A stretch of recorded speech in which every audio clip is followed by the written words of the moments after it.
que vai abençoar a tua vida através da leitura da palavra. Mas antes de meditar na palavra, eu quero convidar vocês a orar em nome de Jesus, para que Deus possa estar abençoando nossa vida e abençoando também a mensagem de hoje à tarde. Amém?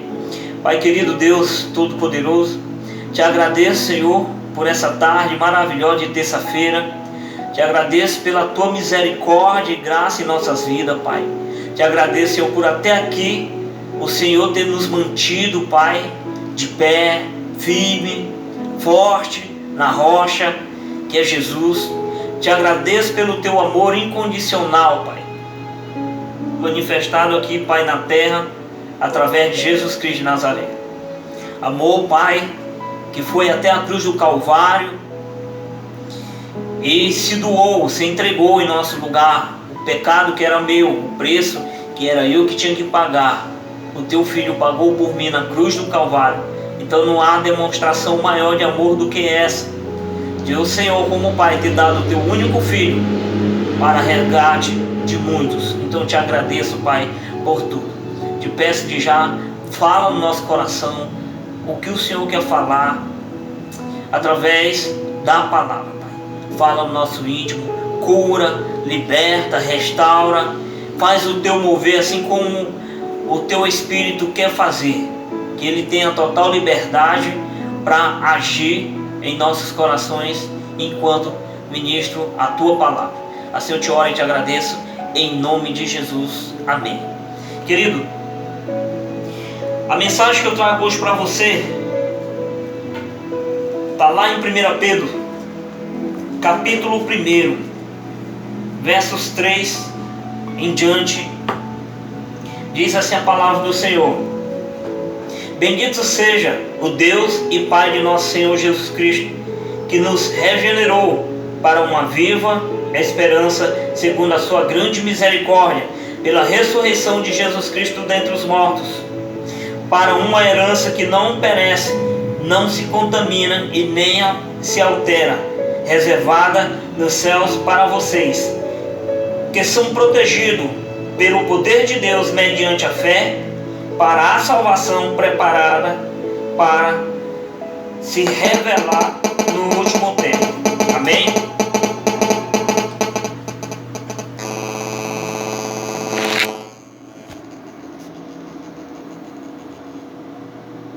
Só um momento aqui, queridos. Amém. Primeira epístola de Pedro vai falar sobre a esperança de graças pela salvação, ou seja, o agradecimento a Deus pela salvação, pela nossa salvação. Pedro ele escreve que ele é o apóstolo de Jesus Cristo aos eleitos, peregrinos da dispensação no ponto da Galácia, da Capadócia, da Ásia e da Betínia, eleitos segundo a presciência de Deus, Pai, pela santificação do Espírito, para a obediência e a aspersão do sangue de Jesus Cristo. Graça e paz vos sejam multiplicadas. Então Pedro estava direcionando essa carta geralmente para esses três locais: Galácia, Capadócia, Ásia, Betínia, essa região, e também para nós gentios que estamos aqui ouvindo a palavra, meditando na palavra de Deus. Pedro ele começa com uma ação de graça. Mas por que, irmão, ele começou com ação de graça? Pela salvação que estava escondida em Cristo, e Deus o revelou através de Jesus Cristo, essa salvação. Ele também agradece a Deus e nos leva a agradecer a Deus pela herança incorruptível que Deus preparou para nós muito antes da fundação desta terra, muito antes de até mesmo os profetas ter vindo aqui anunciado essa salvação. Deus já tinha anunciado ela lá em Gênesis capítulo 3, quando o homem cai. Deus rapidamente manifesta o plano dele de salvação para a humanidade, quando ele diz: mas vos nascerá aquele que pisará a cabeça da serpente, ela lhe ferirá o calcanhar e ele vos pisará a sua cabeça. Então aí Deus já falou que o homem, por ter cometido o pecado, Deus já tinha provido o perdão do pecado da humanidade através de seu próprio Filho. E Pedro, ele chega aqui na primeira epístola, na primeira carta, ele já começa a dizer: bendito seja o Pai de nosso Senhor Jesus Cristo, que nos regenerou para uma viva esperança. Ou seja, Pedro está afirmando que Deus, através de Jesus, nos regenerou para uma viva esperança, não para uma esperança enfadonha, não para uma esperança com um tempo indeterminado, porque tem um tempo certo, determinado, por mais que nós não venha conhecer esse dia, mas Deus sabe o dia exato da salvação se manifestar aqui e acontecer o arrebatamento. Então, Jesus Cristo, que nos regenerou para uma viva esperança, segundo a sua grandeza, misericórdia, pela ressurreição de Jesus dentre os mortos, para uma herança que não perece, ou seja, não morre, e não se contamina e nem se altera. Ou seja, a salvação que está em Jesus, querido, é impossível dela sofrer alguma mutação, alguma mudança. Nesses decorrer dos tempos, há mais de 6.000 anos, já desde da criação do homem, desde a queda do homem até os dias de hoje, que vivemos a era ressuscitada de Cristo, e a gente for ver, são vários acontecimentos, 14 episódios ali mais ou menos, desde a queda do homem até o ano de ascensão, onde Jesus foi elevado ao céu, lá na Galileia, e foi tomado pela nuvem, e foi oculto ali pela nuvem, subiu ao céu, e como está escrito na palavra de Deus, está à direita de Deus, sentado ali e advocaciando por nós. Glória a Deus.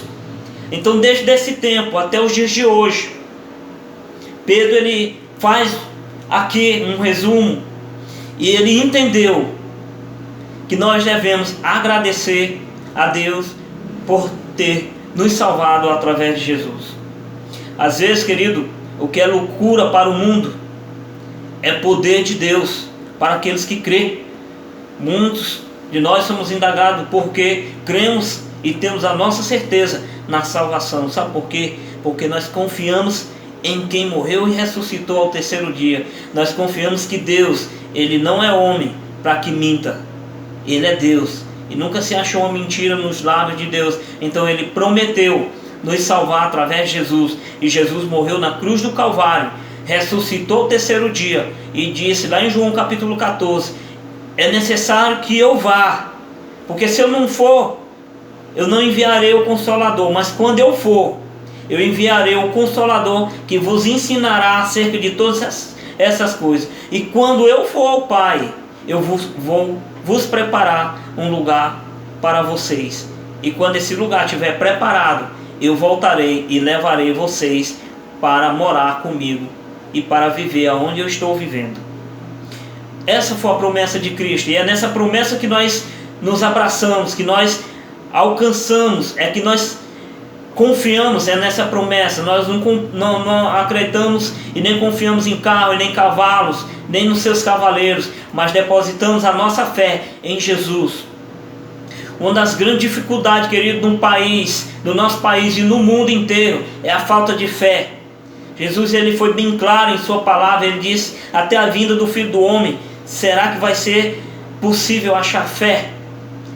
Por quê, querido? Porque muitos acontecimentos, são muitos escândalos, são muitas coisas acontecendo que levam o ser humano a descrer da existência de Deus. Mas eu quero te falar, querido, que Deus, Ele verdadeiramente existe, e que Jesus verdadeiramente saiu do seu trono lá no céu, viveu aqui por 33 anos como um ser humano e construiu atributos comunicáveis com o ser humano, como o choro, como a fome, como a dor, como o cansaço, como o sono. Então esses atributos comunicáveis provam que Deus, Ele assumiu uma forma corpórea de homem para ter algo em comum comigo e com você. desceu até as águas, não porque precisava ser batizado, mas para ter algo em comum. Então isso, quando nós estudamos a palavra de Deus, isso nos leva a entender que Deus criou um sistema, ou seja, atributos em si mesmo, que são comunicados com nós, seres humanos. Porque se nós sentimos fome, Jesus um dia também sentiu fome. Se nós sentimos dor, Jesus também sentiu dor. Se nós choramos, Jesus também chorou. Então ele entende, como advogado, ele é o único advogado e é perfeito, porque ele sabe exatamente o que passamos. E Pedro, ele começa a falar e dar ação de graça pela esperança da salvação, ou seja, que nós, em nosso coração, temos que ter a esperança que um dia, no relógio de Deus, a salvação vai se manifestar. E vai ser como Paulo relatou lá em 1 Coríntios capítulo 15. Vai ser num abrir e fechar de olhos, no ressoar de uma trombeta. Assim como um relâmpago sai do ocidente e vai até a outra extremidade do céu, assim também vai ser a vinda do Senhor Jesus. Então Pedro, ele fala no versículo 5, ele diz, no versículo 4 ele diz: para uma herança que não perece, não se contamina e nem se altera, reservada nos céus para vocês. Ou seja, querido, sabe por que não se altera, não morre? Porque está no céu, não está ao alcance de nenhum ser humano, não está nem fisicamente, não está ao alcance de nenhum ser humano. Ela é incorruptível. Sabe por quê? Porque o Deus que criou a salvação, que criou o céu e terra, não há corrupção nele. Há corrupção em mim, em você.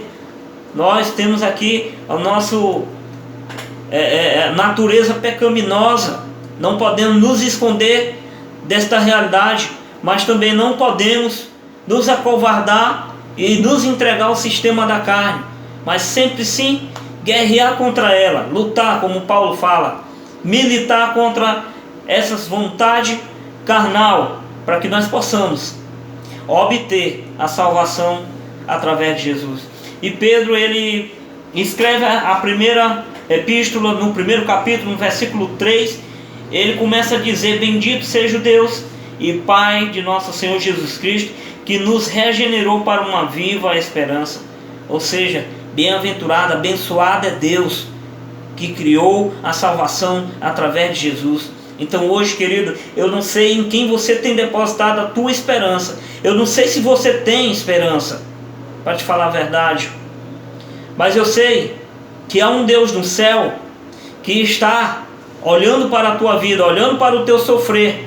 Às vezes você pensa que você está só nas suas lutas, às vezes você pensa que está só nas suas aflições, mas Deus está do teu lado. Ele só quer que você tome a atitude e aceite o seu Filho como o único e suficiente Salvador, porque Jesus é a única cura para a humanidade. Às vezes nós até buscamos, e não é errado, a cura em um médico, em um enfermeiro. Nesses últimos tempos, Deus está operando abundantemente através de todas as secretarias de saúde, fazendo o que eles podem fazer. E Deus está operando através deles para abençoar a população. Mas eu quero te dizer, querido, que é uma cura da alma, que ela é eterna, está em Jesus Cristo. Essa cura é eterna. Presta atenção que lá em Apocalipse vai dizer: não haverá mais morte, nem pranto, nem choro, nem clamor, nem fome, nem sede, porque as coisas velhas se passaram e tudo se fez novo. Quer participar dessa esperança? Quer ter essa esperança em teu coração? Às vezes você olha um irmão, um crente que está aí do seu lado e vê: pai, esse irmão, ele não se abate, está sempre feliz, está sempre alegre. Sabe por quê, querido? Porque nós depositamos a nossa fé em Jesus, e não com partidarismo. Te convidamos a depositar também a tua fé em Jesus, para que você também possa sentir a paz que o mundo não tem condição de propor a você, para que você também possa sentir o Espírito Santo tocar no teu coração, assim como nós sentimos o Espírito Santo tocando em nosso coração. Então, querido, é para isso que nós te convidamos, para que você possa fazer parte dessa esperança. Pedro estava aqui falando da esperança que nós temos na salvação. Nós temos sim essa esperança. Nós cremos sim que essa salvação está escondida em Jesus e que Deus manifestou através de Jesus na cruz do Calvário. E não pagou, não foi com ouro, nem prata, nem diamante, nem um puro ouro de Ofir, que é o ouro mais raro e caro do mundo, mas sim com o sangue do Cordeiro. Então tudo que nós estamos fazendo e todo o nosso objetivo de quem prega a palavra não é para você se tornar um religioso, mas para que você venha receber a Jesus como seu único e suficiente Salvador. Esse é o nosso convite, é essa a minha intenção, é que você venha participar da salvação em Cristo junto comigo, para que nós um dia lá no céu possamos estar lá de mão dada adorando a Deus eternamente. Sabe por quê? Para que você não venha queimar na chama do lado do fogo de enxofre, para que você não venha gemer e ranger seus dentes, como está escrito em Apocalipse. Lá só vai restar choro e ranger de dentes. Então é para isso que pregamos a palavra, é para que você seja participante junto conosco da salvação que está em Cristo Jesus, para que você venha ter o melhor, e esse melhor é a salvação que está em Jesus. Então, versículo 7 diz aqui: para que a comprovação da vossa fé, mais preciosa que o ouro que perece, embora provada pelo fogo, redunde em louvor, glória, honra na revelação de Jesus Cristo. Pois sem tê-lo visto, vocês amais, e sem vê-lo agora, crendo, exaltais com alegria inexprimível e cheia de glória, alcançando o objetivo da vossa fé, a salvação da vossa alma. Então é para isso que nós pregamos o Evangelho, é para a salvação da vossa alma, é para que venha preencher em teu coração a alegria de ter a esperança de que quando Jesus vai voltar, você vai morar no céu junto conosco, adorar o Cordeiro para sempre. Preste atenção, querido. Lá nós vamos ter água que desce direto do trono de Deus. Ah, irmão, mas essa história, isso aí não existe, querido. Até os cientistas que um dia questionaram a existência de Deus, tentaram vasculhar se verdadeiramente Deus existe. Cada vez que eles estudavam para comprovar a não existência de Deus, cada vez que eles estudavam mais, eles se convertiam, mais eles acreditavam que Deus existe. Numa entrevista com um apresentador aqui brasileiro, eu assisti uma entrevista, ele disse que conversou com um psicólogo que também era padre, mas ele estava atuando ali na área da psicologia. E aí ele falando para esse psicólogo que ele tinha medo escuro e que ele tinha medo também do sobrenatural, que muitas pessoas chamam aí como assombração ou alguma outra coisa, fantasma ou esse tipo de coisa. O que esse psicólogo falou para ele: no dia que tu vê algo desse parecido, no dia que tu vê algo sobrenatural, é porque Deus existe. Se tu não vê nada disso sobrenatural, é porque Deus não existe. Ele disse que logo depois o irmão dele faleceu e ele teve uma experiência espiritual. Eu comecei a meditar naquilo que aconteceu. Aquilo que aconteceu com ele foi uma resposta para ele, que Deus existe. Não porque aconteceu algo que foi manifestado, algo de terror, nada disso. Não foi nem esse tipo de experiência que ele teve. Ele teve uma experiência de algo espiritual. E aí ele pôde entender que Deus existe. Então quanto mais nós questionamos a presença de Deus, a existência de Deus, mais Deus tem se revelado à humanidade incrédula. Então, querido, essa mensagem que traz, que agradece a fé da esperança, é para que você venha junto conosco ser participante da salvação que está em Jesus. Versículo 7: para que a comprovação da vossa fé, mais preciosa que o ouro que perece, embora provada pelo fogo, redunde em louvor e glória e honra na revelação de Jesus Cristo. A palavra de Deus diz que o ouro, ele é bastante valioso, mas ele morre, ele se acaba.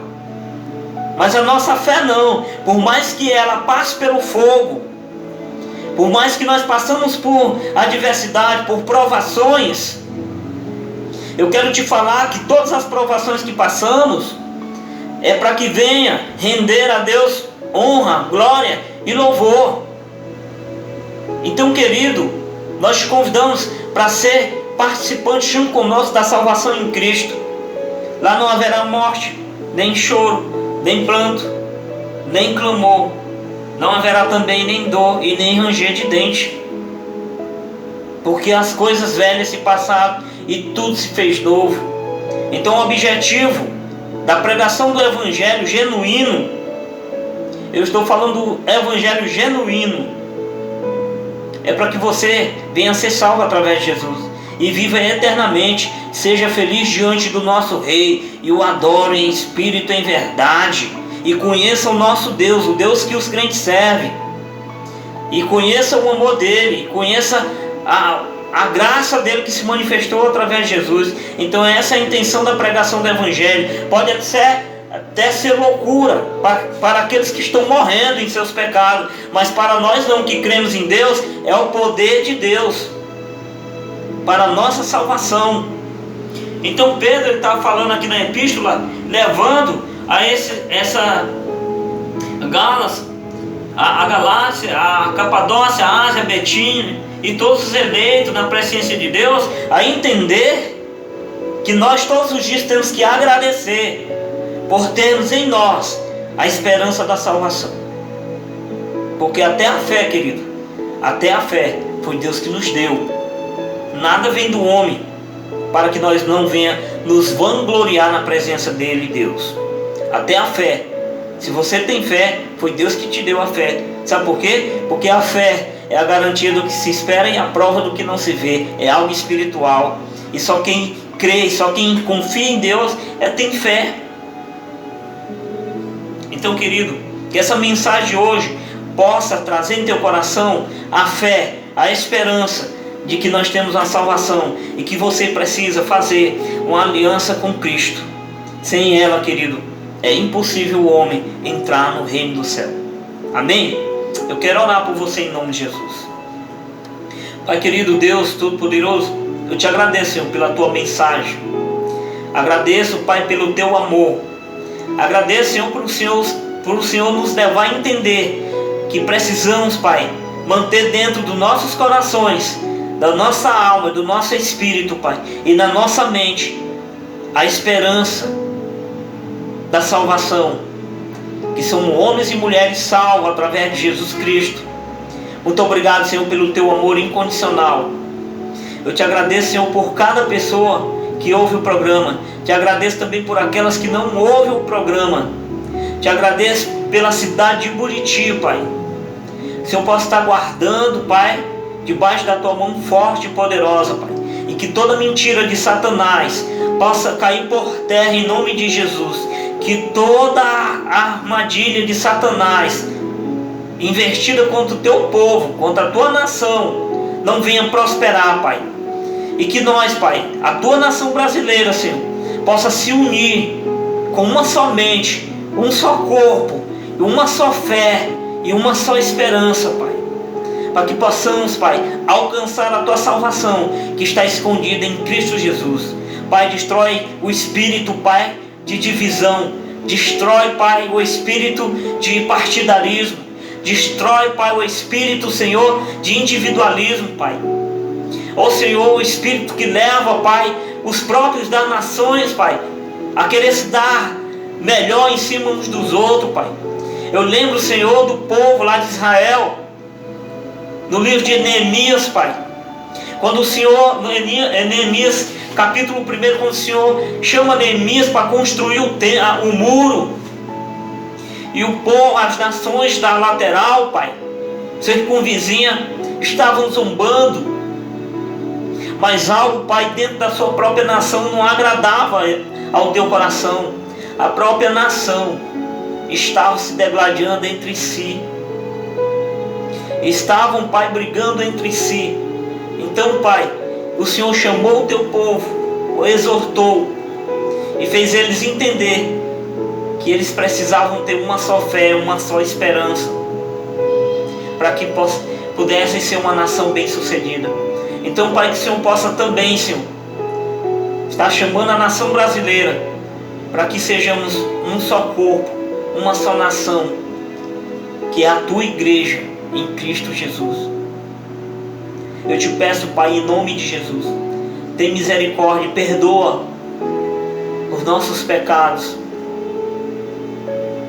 porque eu creio, Pai, que o Senhor é um Deus de misericórdia, um Deus de graça e de amor.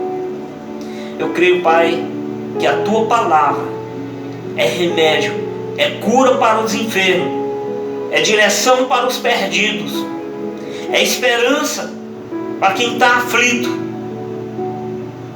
Eu creio sim, Pai, na tua palavra. Então eu te agradeço, Senhor, por esse momento. Que o nome do Senhor Jesus possa ser exaltado, glorificado para sempre, tanto aqui na terra como no teu santo céu. Assim eu te oro e te agradeço em nome de Jesus. Querido, fique na graça e na paz do Senhor. Que Deus te abençoe em nome de Jesus.